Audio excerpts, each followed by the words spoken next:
നാളെ നമ്മള് Ladakh ride start ചെയ്യാണ്. അപ്പൊ അതിനെ നമ്മൾ ഇമ്പോർട്ടന്റ് ആയിട്ട് കൊണ്ടുവന്നൊരു സാധനമാണ് ഈ ടയർ ഇൻഫ്ലേറ്റർ. ഇത് പോർട്രോണിക്സിന്റെ വായു 7 എന്ന് പറയുന്ന ഒരു ടയർ ഇൻഫ്ലേറ്റർ ആണ്.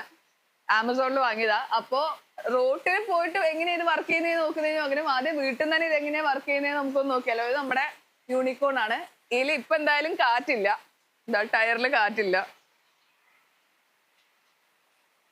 അപ്പൊ നമുക്ക് ഇതില് ഇതെങ്ങനെയാ വർക്ക് ചെയ്യാന്നൊന്ന് നോക്കാം കേട്ടോ. ഇത് പോർട്രോണിക്സ് സ്പോൺസേർഡ് എന്നല്ല, നിങ്ങൾക്ക് വേണേ വാങ്ങിയാൽ. നിങ്ങളെ പോലെ ഞാനും ഇത് ആദ്യമായിട്ട് യൂസ് ചെയ്യുന്നത്.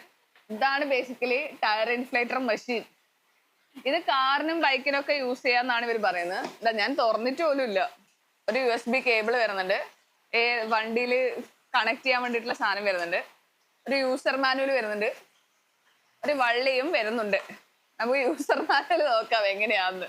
നമുക്ക് ബൈക്കിൽ യൂസ് ചെയ്യാനുള്ള വാൾവ് ഇതിൽ ഏതാണെന്ന് എനിക്ക് അറിയില്ല. ഈ നോസില് നമുക്ക് ഡയറക്റ്റ് ആയിട്ട് പറ്റും തോന്നുന്നു.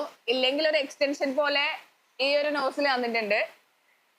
പിന്നെ ബൈക്കിനും സൈക്കിളിനും ഒക്കെ ഡിപ്പെൻഡ് ചെയ്തിട്ട് വേറെ 2 നോസിൽ എക്സ്ട്രാ ഉണ്ട്. പിന്നെ ഒരു ഫുട്ബോളിന്റെ നോസിലും ഉണ്ട്. ഞാനിത് ഓൾറെഡി ഫുൾ ചാർജ് ആക്കി വെച്ചിട്ടുണ്ട്. നമുക്ക് ഇത് എങ്ങനെ വർക്ക് ചെയ്യാൻ നോക്കാം. എനിക്ക് സത്യമായിട്ടും അറിയില്ല എങ്ങനെ വർക്ക് ചെയ്യാം. ആദ്യം ഇത് ഓൺ ചെയ്യണം. ബേസിക്കലി ഈ M എന്ന് പറയുന്നത് ബൈക്കിലാണോ കാറിലാണോ അടിക്കണ്ടേന്നുള്ള ഇത് അവിടെ കാണിക്കും. സൈക്കിള്, ഫുട്ബോള്, മാനുവൽ, ഇതെന്താന്ന് എനിക്കറിയില്ല. ഇത് കാറ്, ഇത് ബൈക്ക്. ഈ ഒരു M എന്ന് പറയുന്ന ഒരു സ്വിച്ച് ആണ്. ഇതിൽ നമുക്ക് കൂട്ടും കുറക്കും ചെയ്യാനുള്ള ഓപ്ഷൻ ഉണ്ട്. നമുക്ക് എന്തായാലും ഒരു 30 വെക്കാം. അതേപോലെ ഇതിനകത്തൊരു ഫ്ലാഷ് ലൈറ്റ് ഓപ്ഷൻ ഉണ്ട്, അതും കൂടി കാണിച്ചു തരാം. ഇത് ഒന്നുകൂടി ഞെക്കിയാല് അലേർട്ട് പോലെ വരും. എന്തെങ്കിലും എമർജൻസി ഉണ്ടെങ്കിൽ നമുക്ക് ഇത് ഓണാക്കി വെക്കാം. ഓഫായി.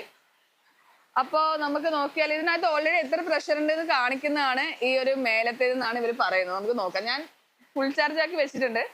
അതേപോലെ ഇത് കാറ്റ് കയറാൻ എത്ര സമയം എടുക്കുന്നതുകൊണ്ട് നമുക്ക് നോക്കാം. ഒരു ടൈമർ കൂടി ഓണാക്കി വെച്ചേക്കാം.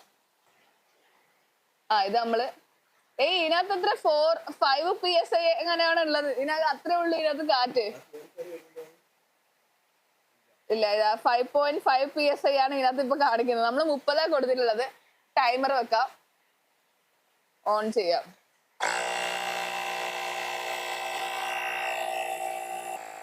നല്ല സൗണ്ടും വൈബ്രേഷനും ഉണ്ട് കേട്ടോ. ആക്ച്വലി ടയറിൽ ഒട്ടും കാറ്റുണ്ടായിരുന്നില്ല, അതുകൊണ്ടാണ് ഇത് ഞാനൊരു ടെസ്റ്റിങ്ങിന് വേണ്ടി എടുത്തത്. ഇപ്പൊ ഗറിലയിലെ ഹിമാലയനിലൊക്കെ കാറ്റുണ്ടായിരുന്നു, നമുക്ക് മനസ്സിലാവില്ല ഇത് ശരിക്കും ആവറേജ് എത്ര സമയം എടുക്കുന്നു. 30.5 സ്റ്റോപ്പായി. 1 മിനിറ്റും 10 സെക്കൻഡും. അയ്യോ, എന്താ കുറയുന്നത്? അപ്പൊ ഇനി ഒന്നുകൂടി നോക്കണേ ഇതിനകത്ത് എത്ര ഉണ്ടെന്ന്. ഓ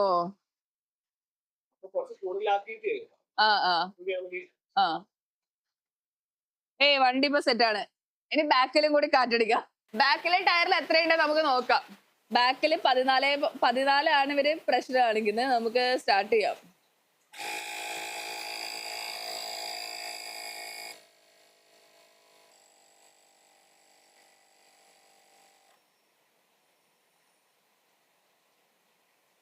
ബേസിക്കലി 1 മിനിറ്റ് ആണ് എടുക്കുന്നത്.